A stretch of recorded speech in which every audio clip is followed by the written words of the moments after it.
R.BHUSHAN, a friend, motivator, and guide to IAS aspirant, international motivational speaker, leadership trainer, CEO, coach, political strategist, and policy advisor. Welcome to ASG. ASG IAS believe in quality, commitment, and success, a leading institute for IAS preparation. Ethics. Ethics. William K. FRANKENA. This ethics will definitely help you in fourth paper of IAS as well as in throughout your whole journey in your life. The nature of morality.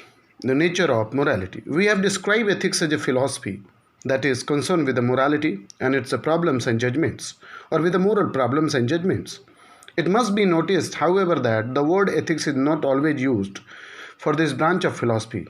Sometimes it is used just another word for morality, and sometimes to refer to some moral code or normative theory of an individual or group.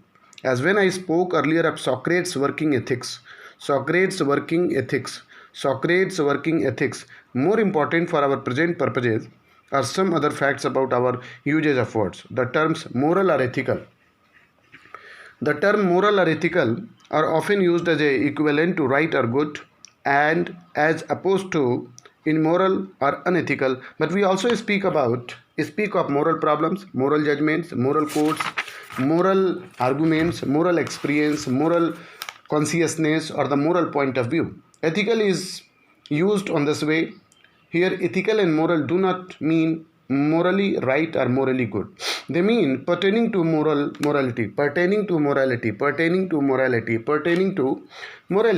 and are opposed to the non-moral or non-ethical, not to be immoral or unethical. Similarly, the term morality is sometimes used as opposed to immorality, as we can say that the essence of morality is love.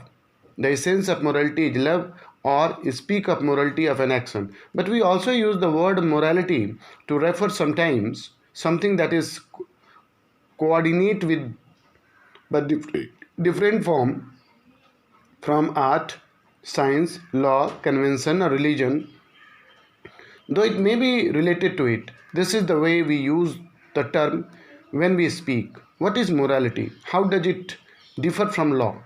How is it related to religion? In this sense, morality means what Bishop Butler called the moral institution of life. The moral institution of life. The moral institution of life. This is how I have been using morality and purpose to go on using. Correspondingly, I shall use moral and ethical in this sense also. Now, morality in the sense indicated is in one aspect at least a social enterprise, not just a discovery or invention of the individual for his own guidance. Like one's language, state, or church, it exists before the individual who is inducted into it and becomes more or less participant in it, and it goes on existing after him. Moreover, it is not social merely in the sense of being a system of governing the relation of one individual to other. Such a system might still be entirely the individual's own construction, as some parts of the code of action with respect to others almost inevitably are of example. My rule is to smile first. My rule is to smile first. My rule is to smile first. My rule is to smile first. My rule is to smile first. My rule is to smile first. Morality, of course, is a social in the sense to a considerable extent. However, it is also largely social in its origin, sanction, and function. At first encountered by the guidance of individual and smaller groups, it makes demands on individual that are initially at least external to them. Even if the individuals become spokesman of these demands, as they usually do not extend through what is called internalization, the demands are still not merely theirs, are not directed only at themselves. If they can to disagree with the demands, then as Socrates thought, and we shall see later, they must still do so from the moral point of view that has somehow been inculcated into them.